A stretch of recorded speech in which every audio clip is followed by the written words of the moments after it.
Halos 17 trilyon na ang national debt as of April 2025. Sa 3 taon pa lang ni Presidente Bongbong, 16.79 trilyon na ang ating utang. Karamihan ng utang ay sa korupsyon lang ang kinapupuntahan. Marcos administration turned it into a fiscal disaster. The foreign investment inflows that reached $7.08 billion during the Aquino administration were wiped out as of 2025. The net outflow in foreign investment total $7 billion. Umalis na po ang mga foreign investment. Ang palitan ng piso sa dolyar halos umabot na ng 60 piso. Bagsak din po ang index level ng stock market to an all-time low. Ngayon po, 5,500 base point.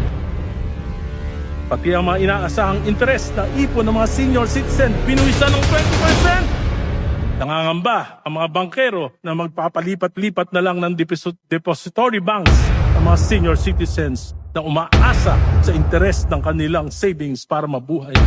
Pati ang dollar deposit from 15 naging 20%, maaring ilabas na ng bansa mga depositors ang kanilang dolyar. Rather than rational public policy, the government opted for propaganda, lowering material prices in government construction and scrapping flood control projects.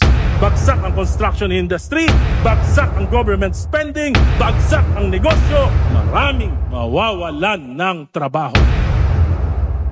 Sa ilalim ng Marcos administration, inubos ang salapi ng bayan, napunta sa flood control, rock netting, ayuda, at iba pa. We are indeed in crisis. Habang nangyayari ito, lalong lumalalim ang pagkakawatak-watak ng ating mga pinuno. Naglalagablab ang apoy ng hidwaang pampolitika. Nag-aapoy na rin ang galit ng bayan laban sa korupsyon, kasinungalingan at kabulukan ng sistema. 100 billion na hindi nila alam, subalit pinirmahan nila ito. We cannot ignore his revelations.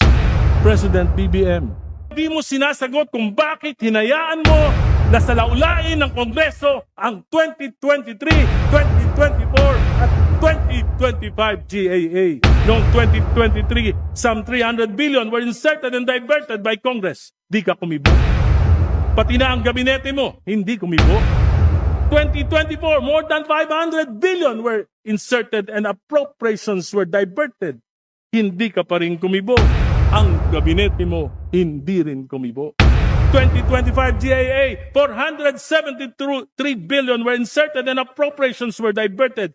Di ka pa rin kumibo. Parang imposible na hindi mo alam ito, Pangulong BBM. Not knowing that hundreds of billions in your budget proposal year after year for 3 years is unimaginable. This is a question of complicity or competency.